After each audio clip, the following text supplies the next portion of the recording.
जब भी कोई सुपर मैसिव स्टार अपने अंदर मौजूद सारी हाइड्रोजन को जला देता है, अपने सारे ईंधन को खत्म कर देता है, तो वह अपनी खुद की इंटेंस ग्रेविटी के कारण एक ऐसे ऑब्जेक्ट में कोलैप्स हो जाता है जो कि स्पेस में मौजूद हर एक चीज को डिस्ट्रॉय करने लगता है, हर चीज को अपने अंदर निगल जाता है। ये ऑब्जेक्ट इतना ज़्यादा पावरफुल है कि once a light go inside it then it can never come back, यानी लाइट भी इससे बचकर वापस नहीं आ सकती। और इन ऑब्जेक्ट्स को हम बोलते हैं ब्लैक होल्स। मैक्सिमम लोग इनके बारे में अच्छी तरह से जानते हैं। वहीं दूसरी ओर फ्यूचर में स्पेस ट्रैवल करने के कई सारे तरीकों में से एक है वॉर्म होल्स। वॉर्म होल्स एक ऐसे पोर्टल्स जो कि हमारे लिए स्पेस ट्रैवल आसान कर सकते हैं। वॉर्म होल्स स्पेस टाइम में एक शॉर्टकट की तरह होते हैं जो कि एक टनल के जरिए स्पेस के एक हिस्से को हजारों लाइट ईयर दूर मौजूद दूसरे स्पेस टाइम के हिस्से से जोड़ते हैं। और ऐसा वो कर पाते हैं स्पेस टाइम के फैब्रिक को बेंड करके। और इन वॉर्म होल्स के जरिए हम स्पेस में मौजूद हजारों और लाखों लाइट ईयर्स की दूरी को भी बड़े आसानी से और काफ़ी कम टाइम में कवर कर सकते हैं। तो ब्लैक होल एक ऐसी चीज़ है जिसके पास काफ़ी ज़्यादा ग्रेविटी होती है। वहीं दूसरी ओर वॉर्म होल्स एक शॉर्टकट रास्ते हैं। लेकिन ज़रा सोचिए कि क्या होगा जब ब्लैक होल और वॉर्म होल्स का आपस में कोलिजन होगा। क्या होगा जब एक ब्लैक होल वॉर्म होल से टकराएगा। तो चलिए जानते हैं। तो सबसे पहली बात, यह एक कंट्रोवर्शियल क्वेश्चन है क्योंकि रियलिटी में ऐसा कुछ नहीं होने वाला। क्योंकि ब्लैक होल को तो हमने देखा, लेकिन वॉर्म होल्स अभी इमेजिनरी हैं। वह केवल अभी हमारी थ्योरीज में ही एग्जिस्ट करते हैं। फिलहाल के लिए उनका कोई फिजिकल सिग्निफिकेंस नहीं है, ना ही हमने उनको अपनी रियल लाइफ में देखा। वो केवल अभी थ्योरीज में ही हैं। तो कैसे एक रियल ऑब्जेक्ट एक इमेजिनरी ऑब्जेक्ट से टकरा सकता है, इस बात का तो कोई सेंस ही नहीं बनता। अब दूसरी बात, ब्लैक होल मैक्रोस्कोपिक होते हैं लेकिन वॉर्म होल्स माइक्रोस्कोपिक होते हैं, यानी कि ये केवल सब एटॉमिक लेवल में ही एग्जिस्ट करते हैं। लेकिन वॉर्म होल्स सबसे बड़ी बात स्टेबल नहीं होते। भले ही इंटरस्टेलर मूवी में हमको एक बड़ा और स्टेबल वॉर्म होल दर्शाया गया हो, लेकिन रियलिटी में ऐसा नहीं होता। वॉर्म होल सब एटॉमिक लेवल में कई सारे नंबर में क्रिएट होते होंगे, लेकिन वह स्टेबल नहीं होते।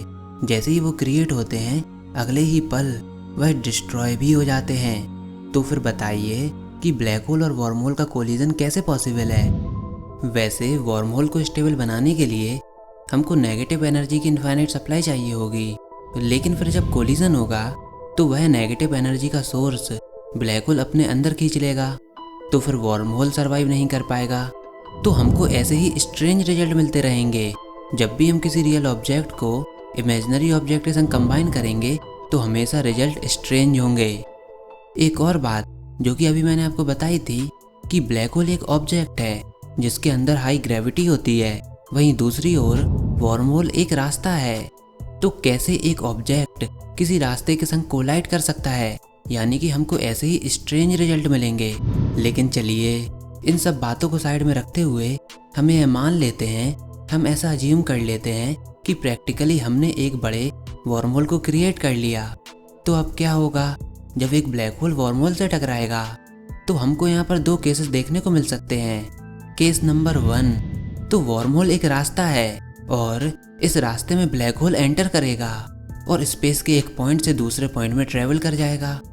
और ब्लैक होल के रास्ते में जो भी चीज़ आएगी वह उसको अपने अंदर निगलता जाएगा। तो वैसे भी वॉर्म होल ऐसे ही तो वर्क करते हैं। किसी ऑब्जेक्ट को स्पेस के एक पॉइंट से दूसरे पॉइंट तक पहुंचाते हैं तो वह ब्लैक होल को भी स्पेस के एक पॉइंट से दूसरे पॉइंट तक पहुंचा देंगे। बस फ़र्क यह होगा कि ट्रैवल करते समय ब्लैक होल के रास्ते में जो भी चीज़ आएगी वह उसको डिस्ट्रॉय कर देगा। अब केस नंबर 2, अगर ऐसा नहीं हुआ तो वॉर्म होल का एंड पॉइंट, यानी कि उसकी दूसरी साइड जहाँ से वॉर्म होल ओपन हुआ होगा, वहाँ से वह मैटर को खींचेगा और ब्लैक होल के अंदर डाल देगा। यानी कि अगर इसको ऐसे देखें तो ब्लैक होल और वॉर्म होल के कोलिजन होने पर वॉर्म होल ब्लैक होल के लिए एक फनल की तरह बिहेव करेगा और ब्लैक होल इस फनल के जरिए उन ऑब्जेक्ट्स को भी अपने पास खींच पाएगा जहाँ तक वह पहुँच भी नहीं सकता। और ऐसा भी हो सकता है कि लाखों लाइट ईयर दूर मौजूद ब्लैक होल वहीं पर बैठे बैठे वॉर्म होल के जरिए हमारे पूरे सोलर सिस्टम को ही डिस्ट्रॉय कर दे। और अगर ऐसा हुआ तो हमारे यूनिवर्स के लिए बिल्कुल भी अच्छा नहीं होगा।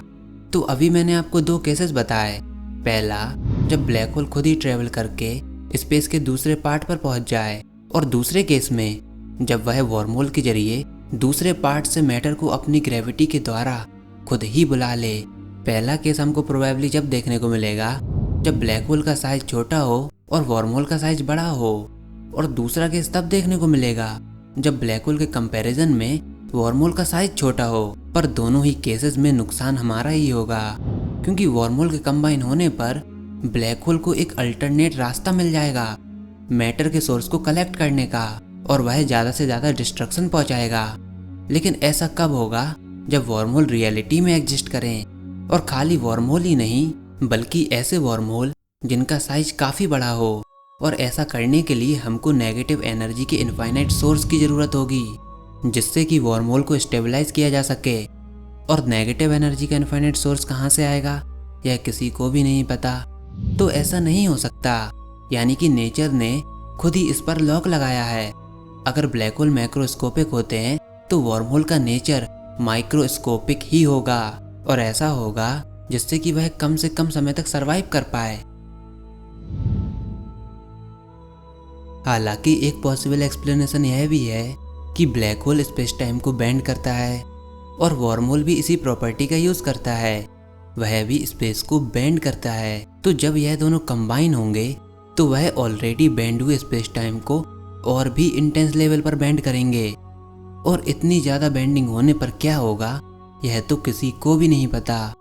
लेकिन प्रोबेबली ऐसा हो सकता है कि टाइम की इतनी ज़्यादा बेंडिंग होने पर ब्लैक होल टाइम की डायरेक्शन में फ्लो कर पाए, यानी कि पास्ट और फ्यूचर में।